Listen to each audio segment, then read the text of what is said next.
Federation of international football association ফিফার president Gianni Infantino জানুয়ারিতে বাংলাদেশ যুব উৎসবে যোগ দিবেন। এ বিষয়ে অন্তর্বর্তী সরকারের প্রধান উপদেষ্টা ডক্টর মোহাম্মদ ইউনূসের আমন্ত্রণ গ্রহণ করেছেন তিনি। আজারবাইজানের রাজধানী বাকুতে জলবায়ু বিষয়ক আন্তর্জাতিক সম্মেলন COP29-এর দ্বিতীয় দিনে তুরস্কের প্রেসিডেন্ট রজব তাইয়্যিপ এরদোয়ান সহ বিশ্বের অন্তত 20টি দেশের শীর্ষ নেতা এবং আন্তর্জাতিক সংস্থার প্রধানদের সাথে প্রধান উপদেষ্টার সাক্ষাৎ হয়েছে। জলবায়ু বিষয়ক আন্তর্জাতিক সম্মেলন COP29-এর দ্বিতীয় দিনে ব্যস্ততায় ঠাসা কর্মসূচি বাংলাদেশের অন্তর্বর্তীকালীন সরকারের প্রধান উপদেষ্টা অধ্যাপক ডক্টর মোহাম্মদ ইউনূসের। আজারবাইজানের বাকুতে COP29 সম্মেলনের নির্ধারিত ভেন্যু অলিম্পিক স্টেডিয়ামে প্রধান উপদেষ্টাকে স্বাগত জানান দেশটির রাষ্ট্রপতি ইলহাম আলিয়েভ এবং জাতিসংঘের মহাসচিব আন্তোনিও গুতেরেস।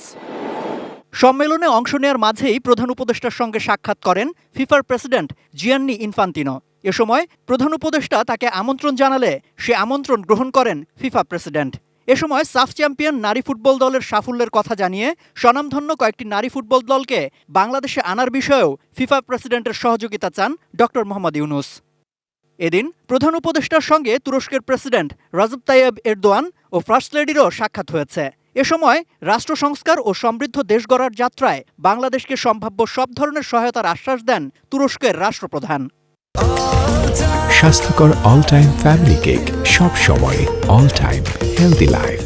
প্রধান উপদেষ্টার সঙ্গে সংযুক্ত আরব আমিরাতের রাষ্ট্রপতি শেখ মোহাম্মদ বিন জায়েদ আল নাহিয়ান, নেপালের রাষ্ট্রপতি রামচন্দ্র পাউডেল, মালদ্বীপের রাষ্ট্রপতি মোহাম্মদ মইজ্জু, বসনিয়া ও হার্জেগোভিনার প্রেসিডেন্ট ডেনিস বেসিরোভিচ, মন্টিনিগ্রোর প্রেসিডেন্ট জ্যাকব মিলাতোভিচ এবং ঘানার প্রেসিডেন্ট নানা আফুফো আদ্দো সাক্ষাৎ করেন।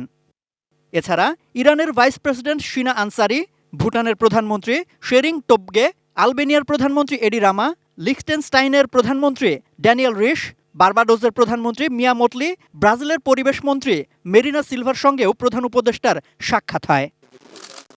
এদিকে বিশ্বের মর্যাদাপূর্ণ ইসলামিক ধর্মীয় প্রতিষ্ঠান আল আজহার বিশ্ববিদ্যালয়ের গ্র্যান্ড ইমাম ডক্টর আহমেদ আল তাইয়েবের সঙ্গেও সাক্ষাৎ হয়েছে প্রধান উপদেষ্টার। এ সময় প্রধান উপদেষ্টাকে আমন্ত্রণ জানানোর পাশাপাশি বাংলাদেশি শিক্ষার্থীদের জন্য বৃত্তি সুবিধা দেওয়ার কথাও জানান গ্র্যান্ড ইমাম। আমরা যেটা একটা এস্টিমেট বুধবার দুপুরে ডক্টর মোহাম্মদ ইউনূস COP29 সম্মেলনে ভাষণ দেবেন, যেখানে কার্বন নিঃসরণ শূন্যের কোটায় নামিয়ে আনার পাশাপাশি পরিবেশ বান্ধব নতুন সভ্যতা গড়ে তোলার আহ্বান জানাবেন তিনি। যেই পরিমাণ কার্বন ফুটপ্রিন্ট আমরা প্রতিনিয়ত তৈরি করছি, সেই জায়গাটা নতুন করে ভাবনার একটা চিন্তা করতে হবে। উনি অলরেডি আপনি জানেন, বিফোর হি টুক ওভার, ওনার একটা 3.0 উপরে উনি একটা বই লিখেছেন, এটা নিয়ে অনেক বলেছেন, তার ভাষণে থাকবে। আমরা আশা করি বিশ্ববাসী ওনার এই মেসেজটাকে সিরিয়াসলি নেবেন। সম্রাট আনোয়ার, এটিএন নিউজ, ঢাকা।